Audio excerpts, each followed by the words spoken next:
Hola, hola a todos.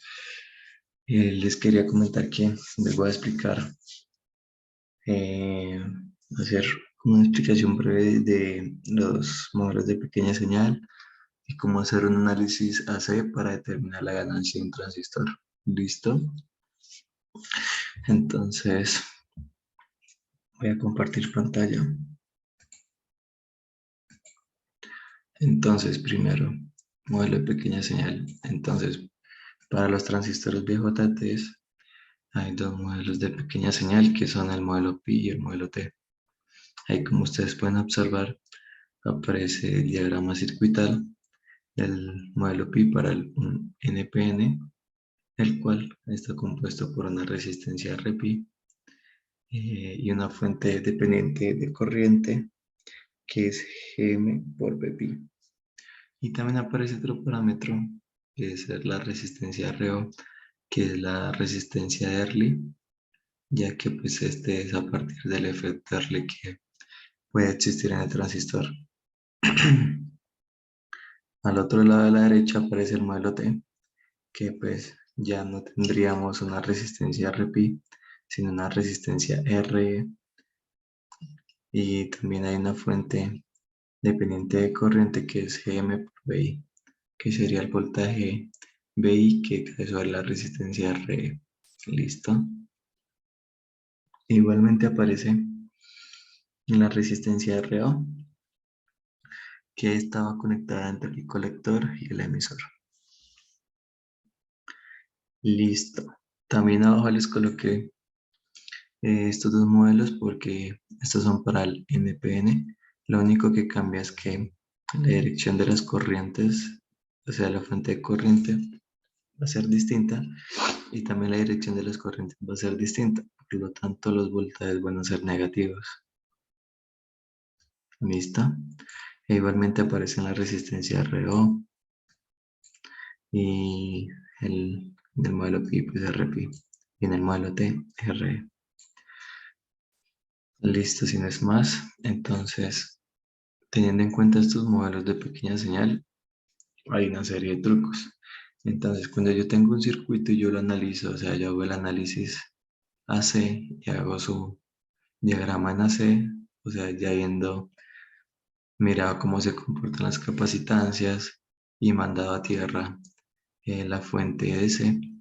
Entonces, si yo veo que en la resistencia, perdón, que en el terminal del emisor del transistor no hay ninguna resistencia, entonces yo utilizo un modelo Pi. ¿Por qué es recomendable esto? Porque a la hora de sacar las ecuaciones de BO y BI es muy fácil. Y pues si ustedes tienen en cuenta esto, eh, siempre cuando ustedes tengan esta configuración, la ganancia de voltaje va a ser de esa forma. Es decir, que cuando ustedes tengan un modelo Pi y ustedes ya los tengan ahí dibujado, o sea, puede que haya más resistencias o puede que no. La ganancia de voltaje siempre va a tener una fórmula o una forma muy similar, ¿listo? Entonces, si en el caso contrario que haya una resistencia conectada al emisor, es mejor utilizar un modelo T, ¿listo? Entonces, aquí ya tengo este diagrama, identifico que este es un amplificador, que es una configuración emisor común, ¿sí? Emisor común porque la entrada la tengo por la base y la salida por el colector y el único que me queda libre pues es el emisor. Entonces, por eso es que es emisor común. Entonces tengo tres resistencias y listo. Entonces, análisis AC.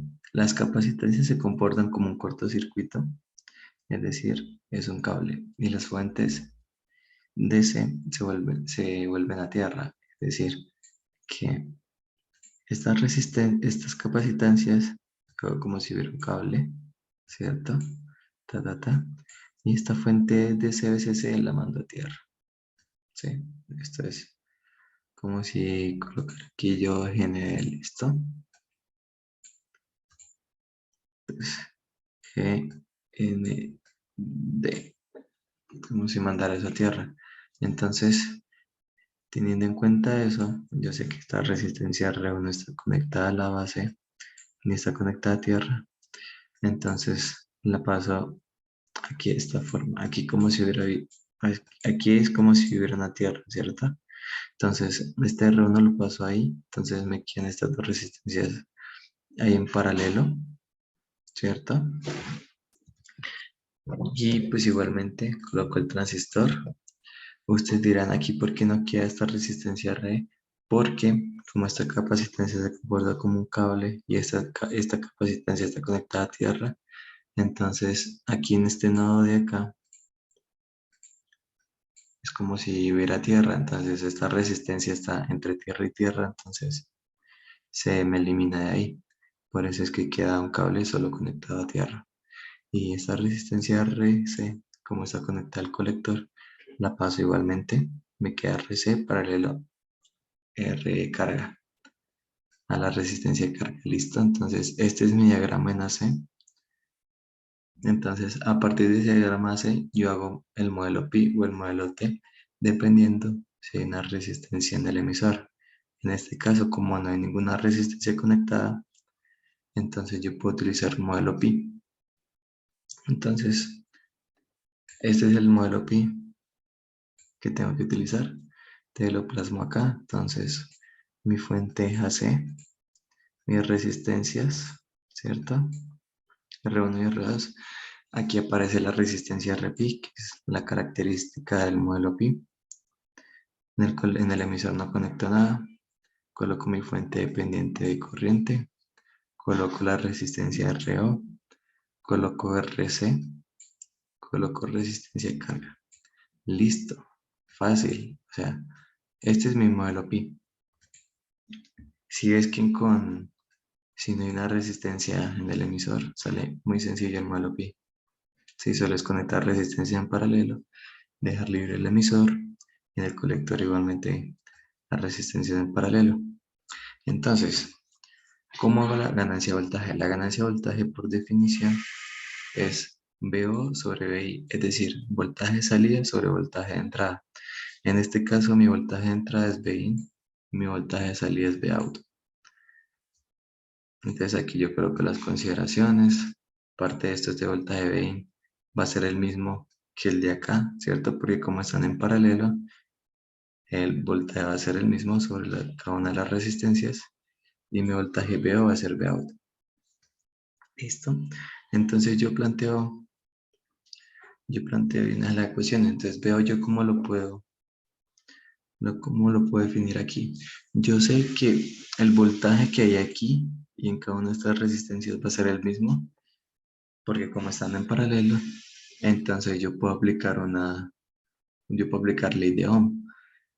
Entonces yo lo que hago primero es un equivalente de estas resistencias, de todas estas tres resistencias en paralelo, y pues me queda que en esta resistencia equivalente, pues está circulando esta corriente que es Gm por Bpi. Entonces yo como hallo el valor de ese voltaje en esa resistencia, pues aplicando la ley de Ohm. Voltaje es igual a resistencia por corriente. ¿Sí? O I por R. Fácil. Entonces es lo mismo que yo coloco acá. Entonces el voltaje Vout pues igual menos Gm por Bpi. ¿Por qué menos?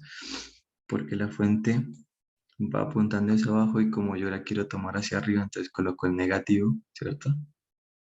La corriente va en sentido hacia abajo y yo quiero que vaya hacia arriba, entonces coloco el negativo por el paralelo en cada una de estas resistencias, que sería el equivalente, ¿sí? Listo. Entonces yo sé que Pi es VI, ¿cierto? Mi voltaje de entrada, porque como aquí todas están en paralelo, entonces yo lo que hago es pasar ese Pi a dividir y pues ya me queda la fórmula de ganancia de voltaje. Entonces, mi ganancia de voltaje para un modelo pi con esta configuración siempre va a ser menos GM, o sea, menos la transconductancia, por todas las resistencias en paralelo que estén en el colector. ¿Listo? Si yo no tuviera en cuenta el efecto Early, pues solamente eliminaría esta resistencia RO y me quedaría RC paralelo, resistencia de carga. ¿Listo? Pero siempre va a ser GM. Entonces, esto no me indica que es una ganancia negativa, sino que este menos, este menos de la transconductancia hace referencia a que la señal a la salida va a estar desfasada a 180 grados. ¿Listo? O decir que si mi señal de entrada está en ciclo normal, ¿cierto? Inicia de cero la señal sinusoidal. Cuando esté a la salida va a empezar en 1, ¿sí? Va a empezar en 1. Porque como está desfasado 180 grados, entonces ya la señal no empieza en 0, sino en 1. ¿Listo? Entonces, eso es lo que quiere decir ese negativo, que es un desfase de 180 grados con respecto a la señal de entrada. Sí, porque la señal de entrada siempre va a ser una señal AC, ¿sí? Sinusoidal. Entonces, eso es todo. Eso es lo que tienen que aplicar en la tarea. Y pues espero que les quede claro y estamos hablando, ¿listo?